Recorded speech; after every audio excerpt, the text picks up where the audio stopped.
Shut up and sit down. Matt, thanks for joining us on Inside Wisconsin. Yeah, no problem. Cambridge native, NASCAR champion, huge Packer fan. What else you got going on? Really just chasing kids. So my girls are 3, 7, 10, and 11. So they keep me pretty busy around here. Then, of course, Ross is 27. And just a couple weeks ago, he just had his second child. So just had a grandson here a couple weeks ago. And so between all the kids and keeps me pretty busy, honestly. Race cars go fast. I find that my kids go faster, right? Like kids just, They are, they're harder to catch than anybody else I'm sure you ever had to run down on a track. Like they just go. Everything's, slowed down the last few years as far as travel and going out and doing all that stuff. But kids move pretty fast. They have a lot going on, and they want a lot of your attention, which is great. Because someday I've learned, with Ross, he went through a period where he didn't want much to do with me. So I know as kids get older, there's going to be times where they don't want much to do with you and listen to you. So you try to absorb every moment and try to enjoy it all. And try to, whenever they want to talk to you and do something with you, try to make time for them and do that. So yeah, it's pretty busy, especially for the one that's not in school, because she's wide open all day. So Matt, you, like John, moved away quite a while ago. What do you miss the most about back home? The weather. No kidding. Didn't see that coming. That's not the answer you're expecting. The easy answer is just the people. I think when you grow up somewhere, you get to know kind of the culture and the people and, just kind of everything that goes with that. So the people for sure are the most, but there's a lot of things I miss about up there. I still try to get back there a fair amount. I miss, there used to be a lot of snow and you go snowmobiling with your buddies or, just whatever it might be, just all the Wisconsin things, Packer games, and honestly the weather a little bit, kind of hunting with your buddies and kind of having 4 real seasons, except for the real wet, cruddy part of the winter. That part I don't like, but the rest of it I miss. Right. Yeah. Trevor's dressed for winter right now. He's wearing flannel as we get into 80-degree weather, which is really nice. Did you were snowmobiles hobby and fun, or do you have to drive those things wide open too when you got on that? Well, I will be honest, it was always a race. And I started off with a pretty slow snowmobile. My first snowmobile was an old Polaris Gemini. It was a little single cylinder 244 cc, and it was not very fast. But I went as fast as it would go all the time. And then my next one was just a little bit faster. I went as fast as I go all the time with that one until I hit a tree. And then, that slowed me down for a while, especially because at the moment I happened to be grounded and I wasn't supposed to be riding it. So I had to. How old were you? I was like 13, and I had to figure out how to fix it. And I didn't have any money, so I actually built the pieces and fixed it in the shop. And I thought my dad never knew about it. And that's the thing you learn about parents, as you get older, that they pretty much knew everything. He just didn't let me know for whatever reason that he knew about it. Because once I was ungrounded, I went out to take it for a ride. And I didn't have any stickers to fix that one side. He's like, "How's those stickers on that side?" And he just stared at me, daring me to lie to him. I was like, "Well, Dad, I had an accident. I had to fix it." "Well, when did you have that accident?" He knew exactly the whole thing, right? So, So then I didn't ride my snowmobile for a while again, and learned my lesson and went from there. So we noticed that you list hobbies: running, cycling, skiing, riding snowmobiles, and motorcycles. What do you do slow?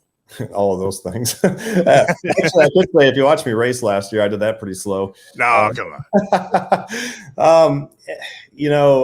I probably do everything maybe a little bit slower than I used to. So I really love skiing. We only go once a year. This year we didn't go just because of COVID and travel, and it was just hard. But Katie and I went to Colorado, I don't know, like 15 years ago for our anniversary, kind of on a whim. And neither one of us, we both grew up in Wisconsin, but neither one of us have ever skied. So we learned to ski in Telluride, Colorado. So we always try to go back there every year. So Jimmy got me into running. He was doing this little 5K charity thing. And man, I couldn't run a mile without stopping. So Katie, I always liked to run. So I started running with her, and it turned out to be like one of my favorite activities with her. It's like, it's just us. We talk the whole time. It's just, we just really both enjoy doing it. and spending that time. So we both trained just a little bit, and I ran that 5K when I wasn't going to race in 19. Katie has always wanted to go to Europe. She's been there a few times. I have never traveled anywhere really except to race. I've never been overseas at all. So we had a friend that was running a Berlin Marathon. So it's like a lottery draw, and Katie's like, let's sign up. And if we get drawn, we'll both train, do it together. And then, we'll stay over there for a week with some friends, and we'll go tour some different things and do that. So that's kind of how I got into that. I really liked it. I set too lofty of a goal, and I knew I did a bunch of things wrong. I was not feeling well at all the day of the race in Berlin, and still did okay. And then I was talking to a friend of mine, and he's like, hey, I got a spot if you want to do New York in a couple of weeks. Once I got home from post-Berlin Marathon, which consisted of a lot of walking up and down stairs in castles and a lot of drinking beer and a lot of eating and all that kind of stuff for a week without doing anything. So I came back and tried to do a quick tune-up for a few weeks and ran New York, which was a great experience as far as how my stomach felt. Like I fixed all that stuff. I figured out my eating, my sleeping, and all that. It's just my legs were really unimpressed with what I was trying to do. But it was really fun. I can't wait. I signed up for Chicago this year. I'm actually just thinking about getting a training plan put together here to probably start the end of June or middle of June, somewhere in there, and start getting ready for that. So I'm really hoping it goes off and go try another one. Truly amazing stuff. But people, as much as they are interested in your road running, they're probably a little more intrigued by the racing. Let's start with let's get to the end and kind of work back, because take us through the end, the full-time end of NASCAR, because it really didn't seem to be more of an ability thing. It wasn't a talent thing. It becomes a money and sponsorship thing. And, how it was that you decided that maybe now that part of your career was over. Which end are you talking about? At the end of when you decided to give up NASCAR. Who said I gave up yet? I'm just Yahtzee. Full time. No, we broke qualifiers. We broke that news here. We broke that news here. You're done? Yeah, no, I am definitely done. So, there's all joking aside, there's a few different, kind of endings, I guess. So 2017, I would say that I was mentally exhausted. I honestly knew since probably July of 16 that Gibbs wasn't going to keep me around, that they were going to replace me and sign me to a 1-year deal. And I just kind of knew that's the writing was on the wall, and I kind of knew that was going to happen no matter how many races we won or what we did for whatever reason. So I'd say I was pretty mentally exhausted by the time 2017 was over. Nothing really popped up that made me super excited. I could have kept racing, but I felt like pretty much at that time with what was available or wanted me there was going to be a step down from what I was doing. And I feel like throughout my career, I've had some pride in being fairly competitive. Throughout my career, I didn't want to take a ride to not be competitive and not have a chance to win, just to be, collecting a check or just to be out there. So I was pretty mentally exhausted, kind of ready for a break. However, in my heart, I wasn't really done racing. I felt like I still had the ability to do it. We won the second to last race, of the year in 2017. I felt like I could still be a asset. I could still perform well around the right people and all that kind of stuff. So, fast forward a little bit to like April of 18, and Jack called and wanted me to drive the 6-car part-time and see if they could get that going a little bit better. It was a good experience. It didn't run as well as I hoped we'd be able to run. I felt like we made some things better.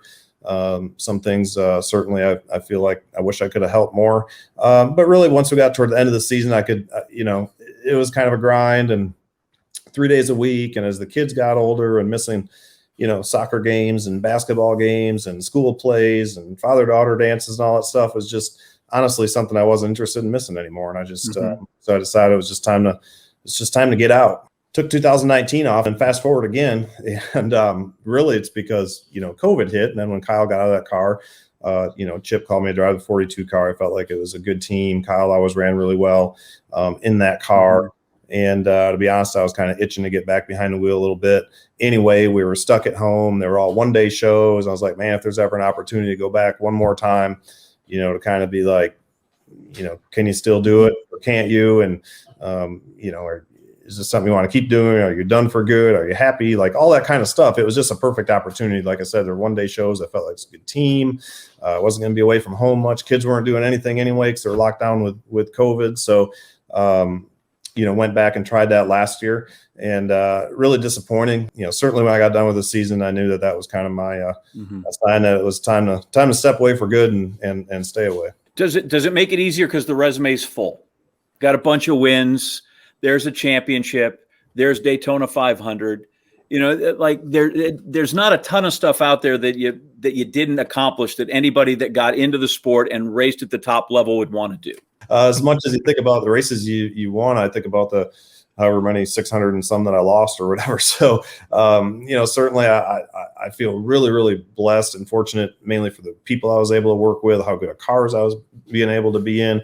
I mean, without being in good equipment and having good people working on those cars, you're not going to be successful. So I was real fortunate, had a lot of success, more than I would have ever dreamed of in a million years. Never dreamed I'd even make it to this level, much less have the success that I was able to have with the different teams that I was with. So super, super thankful for all that. But you always want more. I always, at times think back to the ones that got away, that slipped away, the things that should have done different, should have done better. I always wish you had some of them back, but I think that's probably normal for any athlete. They're like, man, I wish I could have that back or this back. Your job was sort of right in line when the Packers were doing their job.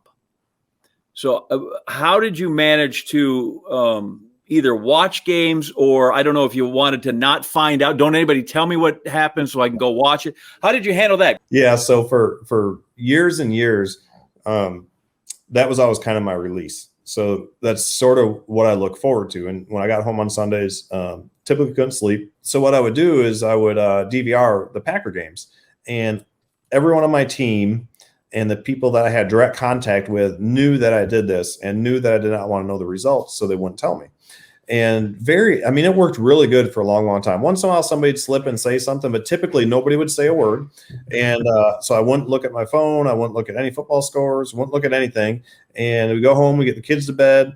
I'd go get a cold beer and I go sit out on the porch and I'd turn the TV on and I'd watch it like it's live. And I did that pretty much every week. It hardly ever I found out what the results were. And I always look forward to that. I was up really late, and Monday mornings weren't really that good after having a long day of racing and being up late watching the Packer game. But I always really enjoyed that. That was one of the things I look forward to the whole weekend. And Katie always laughs because she said that one of the times she's seen me the maddest is we came home after a race and I had a really bad day, and I went to watch the Packer game on DVR, and the satellite was all blurred out.